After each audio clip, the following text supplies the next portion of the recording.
Okay, we're just picking up here. Sorry, I realized I didn't have the recording going. Fine. So the Gemara tells us that Haman says to Achashverosh, let's destroy the Jewish people. Achashverosh says back, I don't want their God to do to me what he did to the other ones. What were the other ones? We had Paro, we had Belshazzar. All of the people who persecuted the Jewish people ended up getting destroyed. So Haman responded, Yashnu mina mitzvot. Yashnu is Yashnu. They're sleeping from the mitzvot. You don't have to worry, because they're not keeping Torah and mitzvot, so they don't have protection anymore. Hashem's not going to harm you. Did we sleep on a mitzvot? Seems like we weren't doing what we're supposed to be doing. Seems like he's right. Yashnu mina mitzvot. So Amar le it behu rabanan. So Achashverosh said, okay, it's true. Maybe most of the people are not keeping mitzvot, but they still have rabbis. And the rabbis are people who are keeping Torah and mitzvot, so they still have protection. Oh. So Amar le. So Haman said back, Am echad hen. It's one nation. They're the same. It's all one and the same. They're all not keeping Torah and mitzvot as they're meant to. They don't have protection. We destroy them. We're not going to get any repercussion. No problem. Shema Tomar. So now continues Haman. Maybe you'll say, Korcha ani oseh b'malchutecha. Maybe you'll say that if we destroy the Jewish people, I'll make a bald spot in your kingdom. What does that mean? It means that Haman was telling Achashverosh, maybe you're concerned that the Jews live in a certain area, a large area, and if we wipe them out, you'll have a total area that's desolate, empty, undeveloped, and that's a problem. So the answer, he said back, don't worry about that. Mifuzarin hein ben ha'amim. They're scattered throughout, like today. The Jews are scattered throughout the nations, and therefore if we all destroy them, every nation goes and destroys the Jews and their population, you won't even know the difference. That's what he says. This is all Haman. He's addressing the potential concern that Achashverosh might have. Let's continue. Shema Tomar, maybe you'll say, Itana minayu. Maybe you'll say that you receive benefits from having them in your kingdom. Maybe you'll say, look, Jews are smart. Jews provide benefits to society, so we shouldn't destroy them because of that. Says Haman, Mifurad kepreda zo she'ena oseh perot. Mifurad literally means scattered, but Mifurad also comes from the shorish of preda. Preda is a mule. A mule is an animal that's born when a horse and a donkey mate. And that mule cannot reproduce. It's one of the things it cannot reproduce. So what he was saying was, the Jews don't give you any perot. They don't give you any benefits. You don't have to worry about that. Okay? The Shema Tomarika Medinta Minayu, maybe you'll say, there is a country that exists of them. There's a small province that exists of the Jews, similar to the earlier claim. And therefore, we don't want to wipe out a whole country. So Talmud Lomar B'chol Midinot Malchutecha, they're scattered throughout, you don't have to worry. Continues Haman, Vidatehem Shonot Mikol Am. Their rules are different than every other nation. Haman's continuing to talk, which is true, by the way. It's true, they are different. Delo achli minan, he said, what does it mean? They don't eat our food. Velo nasvi minan, they don't marry our women. This is all true, by the way. It's all true. Velo min sivilan, they don't marry into us, means their women won't marry us. So what he was saying was, and look, they have all these strange rules. They sit on the outskirts. They distinguish themselves from us. You don't want these people in your kingdom anyways. And the pasuk continues, they don't do the rules of the king. Now listen to this, unbelievable. The whole year they excuse themselves from work. They say, today's Shabbat, today is Pesach, I need a day off, I need to take a break. So these guys, they don't provide you benefit. They're scattered all over the place. They don't follow the rules. They're constantly excusing themselves from work. You have no benefit in these people. Let's destroy them. It's not worth it to keep them. Because they eat and drink and they disgrace the king. How do they disgrace the king? Because if a Jew is drinking wine and a fly falls into the wine, he takes out the fly and he can still drink the wine. That's not, you could, halachically. You might not appreciate it. If a boy pouring the wine. But if the king, if you would touch the wine of one of them. Chofto bekarka ve'eno shoteyu. Throw it in the ground and not drink it. Why? Because we know that's a rabbinic decree called yayin nesech. If a non-Jew handles wine, it becomes unkosher. You're not allowed. So he says they even disgrace you. They think you're less than a fly. Can you imagine? They think you're worse than a zvuf. Haman knew all the rules. Very smart. And everything he's saying is essentially true. Everything he's saying, it's all a matter of perspective. The angle he's coming from seems to be very negative, right? They don't work on Shabbat. They throw out the wine if you touch it. All these things are true. It's just the angle, that's lashon hara. That's the idea. So he says, and he goes on to say, if the king would want, so I'll give you 10,000 talents. I'm not going to go through this inside, but I'll give you 10,000 talents of silver, and I want to buy the Jews in order to destroy them. That's what Haman said to Achashverosh. Achashverosh says back, not only is your argument good, I don't even want your money. I don't even want your money. And the Gemara says it's like a mashal. Yudal Aleph. It says you have two people. One of them has a bunch of extra dirt in his backyard, a lump of dirt, and the other one has a hole in his backyard. So the guy with the dirt says, I wish I could pay somebody to schlep away the dirt. The fellow with the hole in his ground says, I wish I could pay somebody to give dirt. So they bump into each other, and he says one to the other, I'll pay you for your dirt. The other one says, just take it, I'd be so happy for you. And what's the nimshal? What's the nimshal? The nimshal is, Achashverosh was overwhelmed with joy to destroy the Jewish people. He said, keep your money, Haman. You don't have to pay me to buy them to destroy them. Keep your money and you could just write this letter, no problem. Very important to note this, by the way. Achashverosh was not a big Ohev Yisrael. The end of the story, someone might get confused and say, look, Achashverosh became some big Ohev Yisrael. He did not love the Jewish people. HaKadosh Baruch Hu organized the plan where the queen would be a Jewish person, which is Esther HaMalka, and he would have a motivation to save the people as she's potentially insisting. He hated the Jews just as much as Haman did. Okay, Haman was Amalek, but Achashverosh was on board with that. So this is the lashon hara that Haman tells to Achashverosh, and in doing so, he's able to ultimately convince Achashverosh to have him sign this letter, send it out. Now, just to get the full story before we proceed, it's important to note here something. This letter that was sent out, what happened in the end of the story? What was the end of the story? We know that ultimately Esther HaMalka. There was a second letter. It was an opposite letter. And instead of his letter being executed, Mordechai's letter was executed. Okay, so kind of right. It's not exactly that simple. Because like this, the rule is once a letter is sent out by the Malchut, you can't undo it. Yeah. Okay, so this decree, even after Haman was killed, by the way, even after Haman was killed, which is 3 days later, whatever it was, 3 days later actually, it's a very short time frame. One day we'll go through this. It's very interesting how the trajectory here.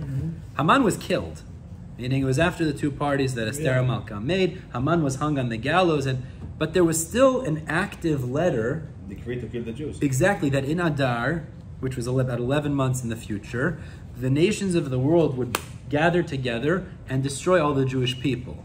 So in the end of the story, Esther doesn't have an option to tell the king, just declare your letter was meaningless. That's not an option.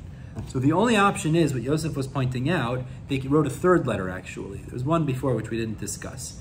They sent out another letter, which is the Jews could defend themselves, and to some degree it also appears the Persian soldiers assisted the Jewish people to some degree. It does appear to be like that. But they didn't undo the second letters. It just assisted the Jews so that they could defend themselves from those goyim that were going to attack them. But nobody ever got killed.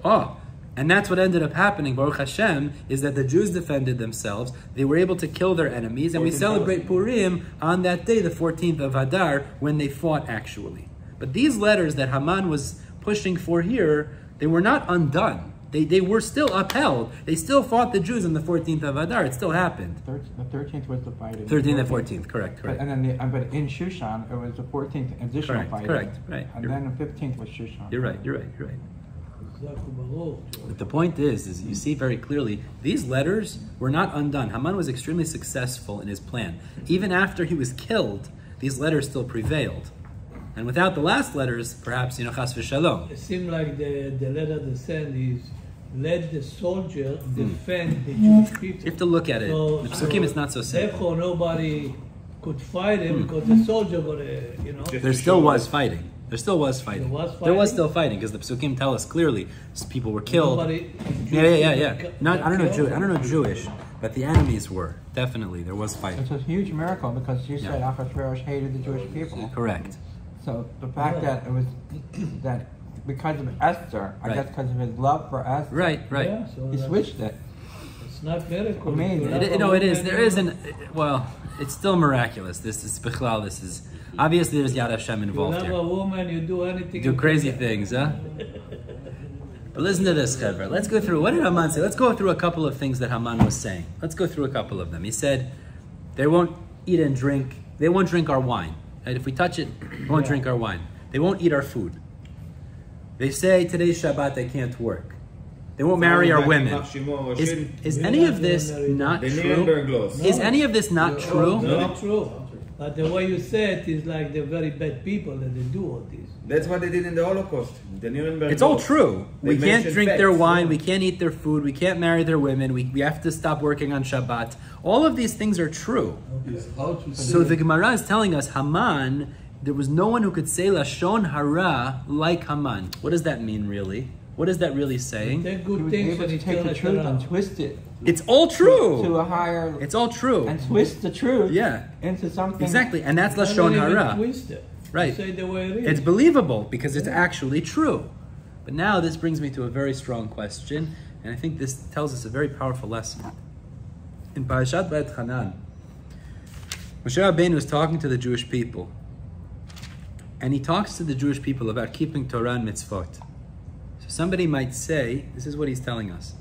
Somebody might say, if I keep Torah and Mitzvot, I look backwards. I look old school. I'm that old guy, a tradition. Old-fashioned. The nation, old-fashioned. Radical. The nations of the radical, extremists, all these things, the nations of the world are going to look at me like I'm some backwards idiot. It's like the way we look at, think about some group, I don't know, Amish maybe, the way we look, that's how they're going to look at us. They're going to look at us as like idiots who don't really know what's going on, can't get modernized. So Moshe Rabbeinu talks to the Jewish people, and listen to what he says. Powerful words. He says like this. I'm going to read for you a few psukim in the beginning of Et Hanan. It's Perek Daled Pasuk Hey. Re'ei limadti etchem chukim u'mishpatim ka'asher tzivani Hashem Elokai la'asot ken b'kerev ha'aretz asher atem ba'im shama l'rishta. I've taught you the Torah, and you'll keep it, you'll study it in Eretz Yisrael when you eventually get there too.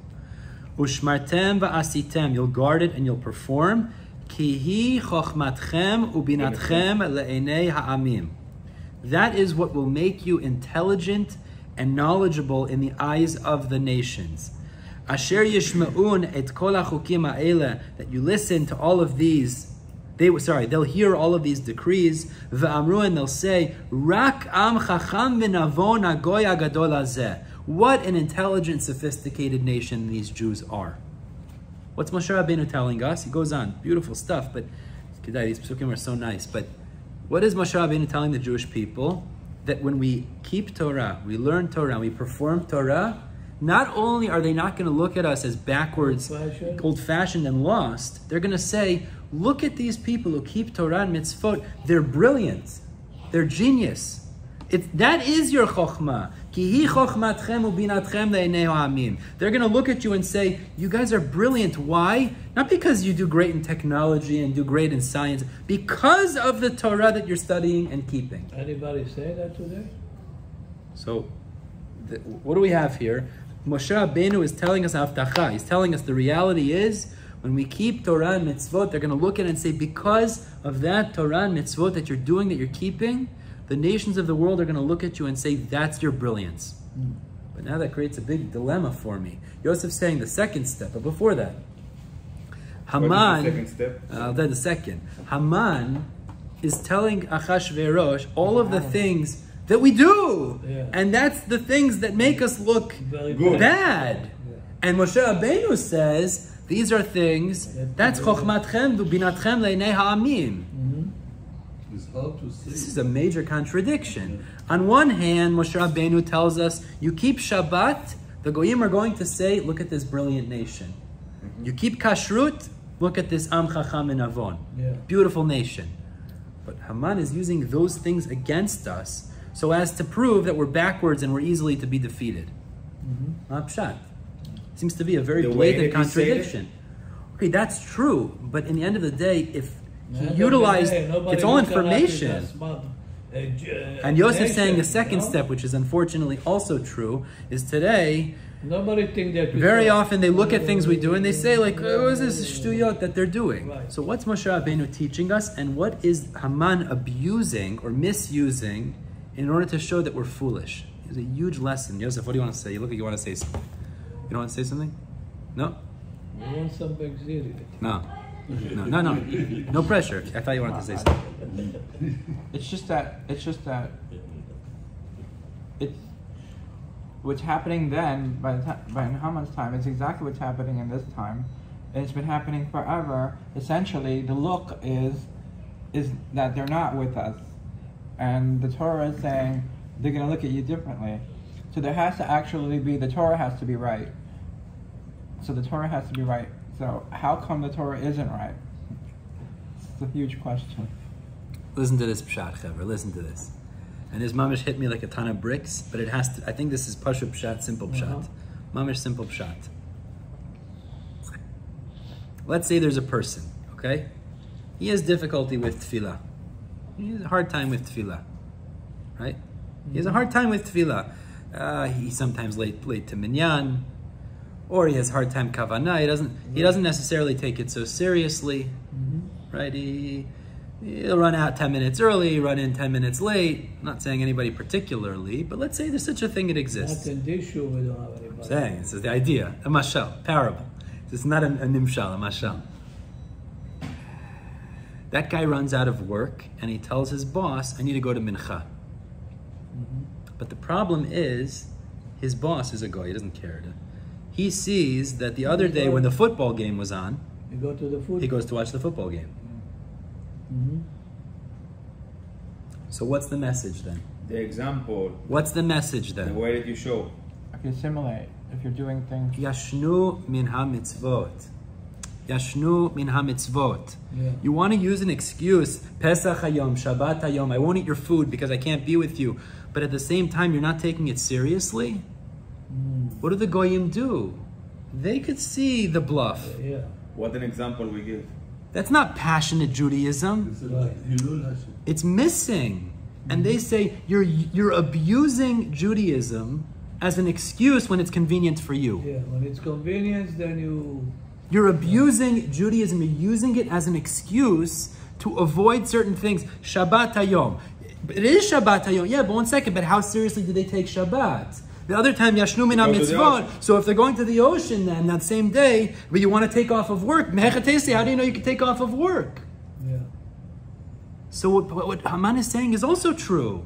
They're saying Shabbat and Pesach hayom. They're saying we can't eat the wine you touched, but they're also not taking Torah and mitzvot seriously. Clearly, it's just an excuse and it's not real. And what's Moshe Rabbeinu telling us? Unbelievable. He's telling us if you live a passionate Judaism through and through, real. It's real. By the way, we make mistakes. We all have things we need to work on. That's true. But we try to make it real.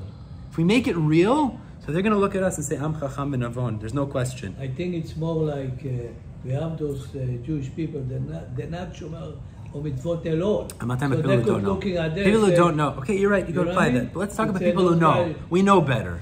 If we take our Judaism, we take the Torah and mitzvot, and when it's convenient, we do. When it's not convenient, we don't do. The we message don't we're do that, sending, but we Baruch don't Hashem, do we that. don't. But the point is, So if you say that, you mean the guys that one don't second, do one any second, mitzvot. one second. Slow down. Hold on. If we do that, so then when we use it as an excuse, and it is an excuse, everybody sees through that.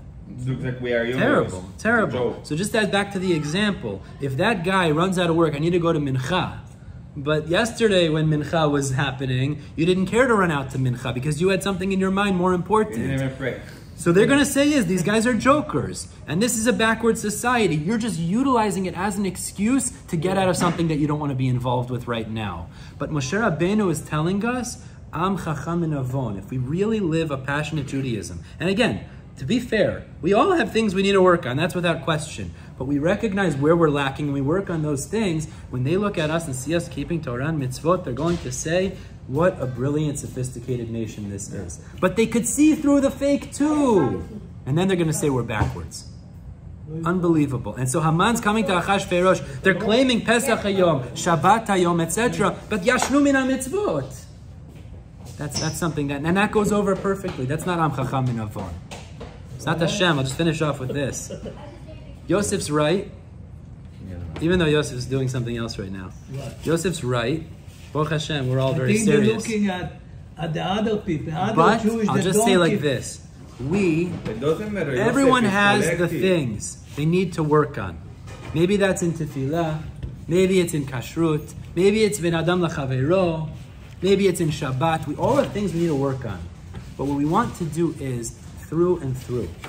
We want to be Am Chacham Min Avon through and through. To the best of our abilities. We're all human. But if we want to be Am Chacham Min Avon and not Chas v'Shalom like Haman is describing, through and through. Passionate Judaism, real Judaism.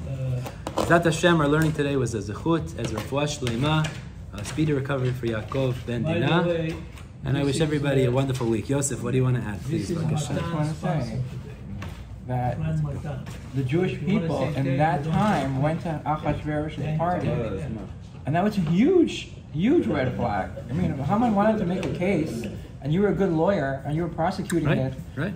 Look at all the people that went to your party and ate Right. non-kosher food, Right. and they didn't. That's so they what say, I say. The they other say they're people, eating not kosher. us, that Right. we keep 99%. That They're we make eating some kosher, mistake. but they didn't really. That's not the, you know. I think we could all look at something and correct it. You Of know what I mean? course we could I think it's correct, fair. but Okay, that's of not course, the- but I'm just saying, the things if you that wanted you to were prosecute telling. that, you can just say, look at all the people that went to your party for Yosef. 7 days. Exactly. אומר לו, האלה שלא שומרים שבת, תורה ומצוות. Those that don't keep, they are not observant. Right. But you can say the exact opposite. Even people that have tzitzit and beard and Yeah. kova, Right, exactly. it doesn't make them 100%. clean as a It I talmid. doesn't make Yeah. clean, but Yeah. we cannot We have say. to look 100%. like you said, we have to 100%. look into ourselves. Doesn't Each everyone one of has us, those things they how I work can on. elevate 100%. myself more. That's- how can Yeah, I- of course. That's not 100%. the point. If he come and say that statement that the Jewish is making fun of it, he cannot come to a place like this and say, we're not. We shomer mitzvot, we shomer Shabbat, But we all have things to shomer work on. kosher. It's not true. So if we It made, doesn't matter. hold on, listen. If we made some mistake, he cannot take that mistake and say, oh, you see, he went to a football. Okay, but he could go to this guy that don't do I disagree with anything. you, Yosef. I disagree. Yosef, we have to be all It's easy to point fingers at other people. He could put the finger on the other people It's and that easy for convince us. them. Hello, it's easy for us to say they're the one. We all have what we need to work on. Everyone has what they need to work Listen, on. No what question. Natan says is 100% true. A lot of people, they put this. they put 100%, of it, course. but when you deep in the bottom, Of course. I heard a class from a rabbi in Brooklyn. He Yeah. said, you know, we run to shul, but we do double parking. The Chilul Hashem. Exactly. It's Chilul Hashem. What's Why? You going on? stand by. All these going past by Ocean Parkway. Here's the Jews. I used to come Here's the from Jews. 9:30, 10 o'clock. Right.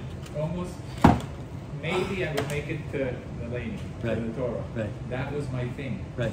And what did I, now? I'm trying to come home, I'm 8:30, Baruch Hashem. I'm here. Now Baruch I'm Hashem. here at 8 o'clock. That's it. That's it. Because I went That's up it. there. We develop. I just don't I think needed if to you work on want to myself, take an excuse. and that's what I do now. We all It starts develop. at 8 o'clock. Baruch Hashem. Baruch Hashem. להפך, אנחנו צריכים ללמוד מזה איך להיות יותר טובים. Enjoying it, I don't know why. I was sleeping, waking up late, coming whenever I wanted, and there was people that would look for me because I was with my bottle. What's his name? Hishi. בוא, יש לי סיפור בשבילך, בוא. He used to. בוא, יש לי סיפור יפה He בשבילך, used בוא. to. He used to be down, and then all of a מסיים גם, אני אגיד לך sudden he את would. הסיפור. I would walk in with the bottle. Hey, he's here. Now he would relax. Whatever, but it was just people would wait for me to come, and I always show up late. And then we used to go with Yair. Right, right. We used to go in here and have a chaim during the haftarah. Yiddish I club. came late, and then I start late. I go to the haftarah, and we do a chaim here, and then I'll do musaf, and then I'll do lunch. But I mean, that was Baruch definitely Hashem. wrong. I have a nice story We all to tell you. develop. That's Definitely it. wrong. Now I gotta figure out how to come praying. Baruch Hashem, Baruch Hashem. You hear what Shui's saying? That Shui's saying beautiful example. Beautiful example. We all develop. We all develop. That's what it is. We all work on ourselves. Everyone has things they need to work on. Everyone has to figure out those things. That's not the issue. I'm not trying to argue about that. I'm trying to argue about the fact if this guy want to show that the Jewish is not doing the things, he won't come and say, okay, Rabbi Shifman. Why not? Because you do 99% right and you do one. But let's you say, understand? Let's just take for example. Let's say I come every day to Shacharit 10 minutes late. That's wrong. But you don't. Just giving an example. The point is, we all have things we need to work on. If you don't come to Shacharit, it's a better things to tell the guy. Look, this guy don't even come to pray. The point is, it's easy Not to that say. If you come it's in easy late. for us to say, look at those guys who don't do anything. But it's harder and more real if we look at ourselves and say, I have this problem or this issue that I need to work on. I'm not saying, I understand that you have problems. Guys don't want to understand where I'm coming. I tell you what, Yosef is a good prosecutor. But let me listen, it's always for Gav school. Wait, רגע, חכה, סתנה שויה. Wait, listen, listen. I tell you a story, okay? A short story that I heard, and it's a story with such a powerful Musar scale, a true story that happened. Tell me, I want to hear it. There is a shul in Israel, in Tel Aviv area, that there was a guy that come every morning, he catch the Chazan before Ishtabach, he win the marathon, you know. He thinks that, you know, I come after Baruch Shamar, but I can catch him before Ishtabach, I know the Dilogim, so יוצא לחובה, alright? יודע, יעשה ברוך שאמר, the הלכות, אשרי, one hallelujah, you're good. Okay. The rabbi see that he's coming late, so he come to him after the tefillah one morning. He said, listen, mister, maybe you come 15-20 minutes before. Put tefillin on time, like Ben Adam. You read korbanot on time. You start everything with the right order. You're going to have more nachat. So the guy said, no, you know, find excuses all the time. Argue with him. So, okay, the rabbi left him alone. Come again and again, try to push him to do better. So the guy one day, he was a little bit angry. He said, listen, say thank you that I came and that's it, leave me alone. So the rabbi said, okay, you know what? Fine.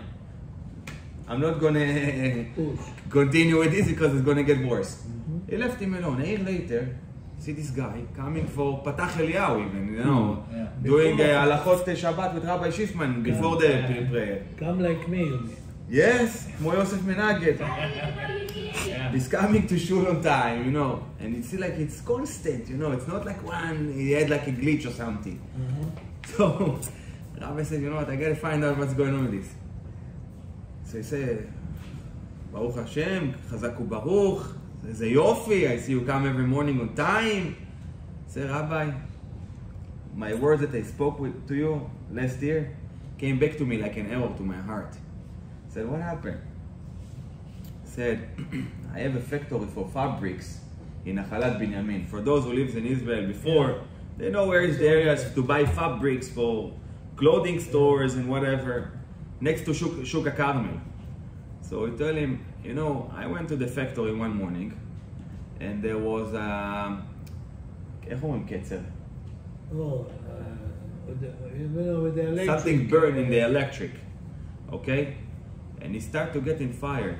Okay, he started to see flames in the store. He called 911 to the firefighters. Come quick because my factory is getting in fire here. Say, okay, we're sending them really quick. Please be patient. Every 2 minutes he's called. No. They say, why? You think we can bring them in with helicopter? You know, it's Tel Aviv, it's narrow streets. We're sorry, but we're doing the best that we can. Okay, 40 minutes later they show up. You say, what? You remember to come now, everything will burn out. What did firefighter told him? At least say thank you that we came. We could not even show up at all. They remember.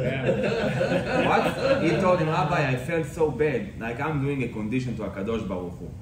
Same thing here, you know. We can say about a person that is coming to Shul Yosef, oh, but he's coming to Shul, but he's keeping Shabbat, but he's eating Kashrut, but he's coming to Rabbi Shifman class. But there is always an extra mile that each one of us can do. If it can be that the person have an nisayon in this thing, or in that thing. You guys don't get it. Yeah, okay.